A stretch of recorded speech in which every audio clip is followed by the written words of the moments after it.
मित्रों, जब कभी कभी किस्मत साथ नहीं देती तो पूरी मेहनत से किया गया कार्य में भी सफलता नहीं मिलती। जब किस्मत साथ नहीं देती तो मंजिल तक पहुंचने के बाद भी मंजिल हमसे दूर निकल जाती है। इसीलिए दोस्तों, हमारी मेहनत के साथ साथ कुछ योगदान हमारी किस्मत का भी होता है। तो दोस्तों, आज की इस वीडियो में हम जानने वाले हैं कि जब किस्मत साथ न दे तो क्या करें। दोस्तों, इसको हम एक कहानी के माध्यम से समझते हैं।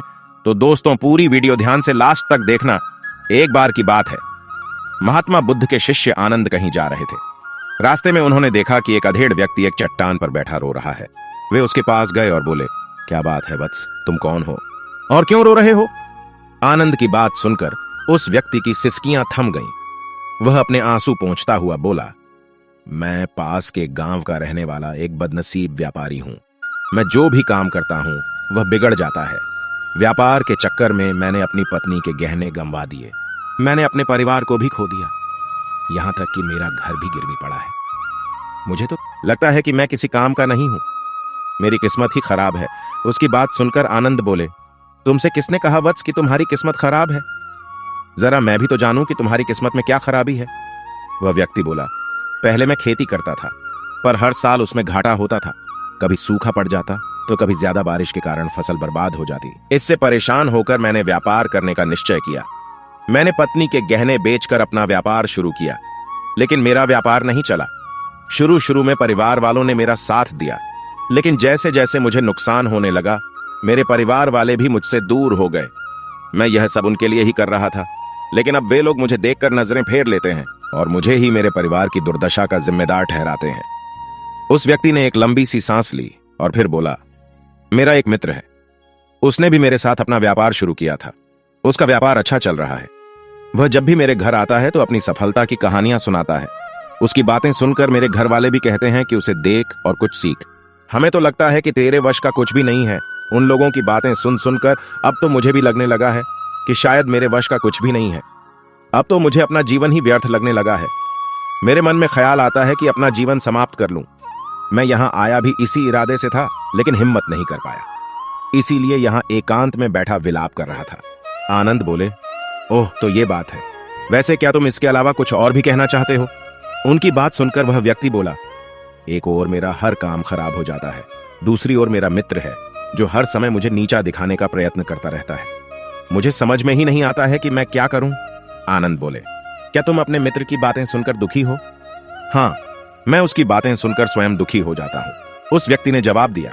आनंद ने पूछा, तुम्हें किस बात का दुख होता है, अपने असफल होने का या फिर मित्र के सफल होने का? उनका सवाल सुनकर वह व्यक्ति एक पल के लिए सोच में पड़ गया। फिर वह बोला, अगर सच कहूं तो मुझे अपने असफल होने का उतना दुख नहीं होता है जितना कि मित्र के सफल होने का होता है।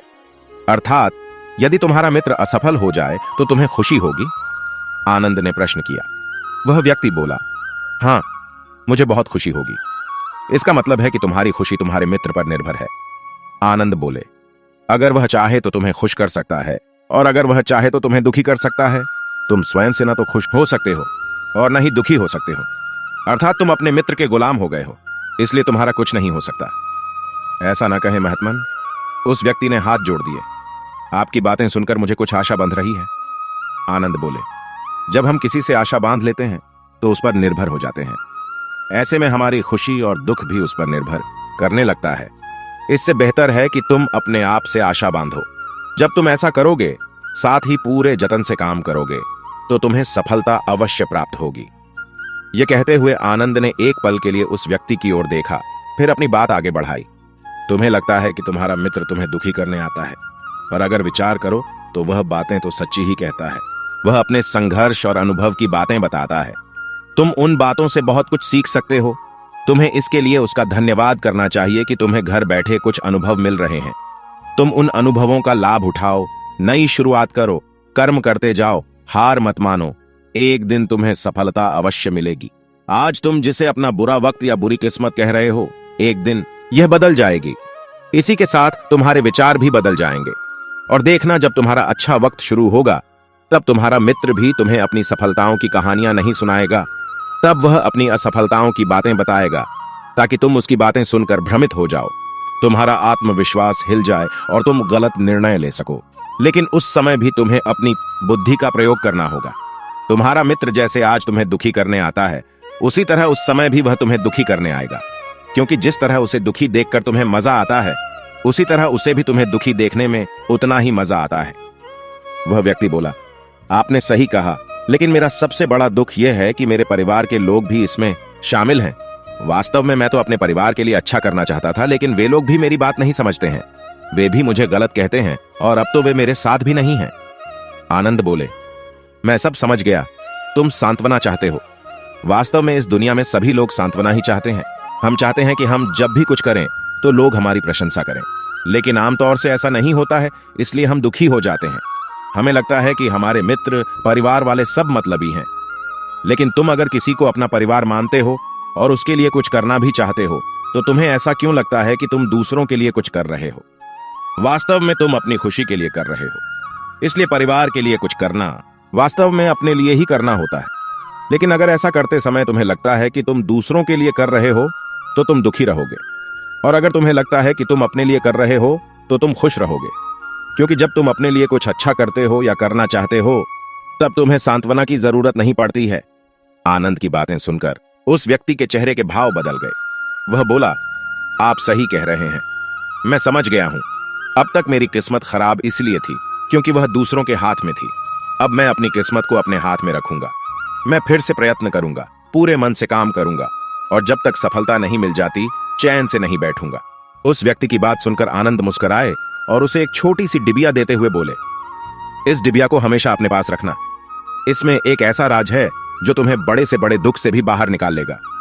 लेकिन इसे तभी खोलना जब तुम्हारे जीवन में कोई रास्ता न दिखाई दे और तुम्हें लगे कि सब व्यर्थ है, ये दुनिया व्यर्थ है और यहां रहना भी व्यर्थ है।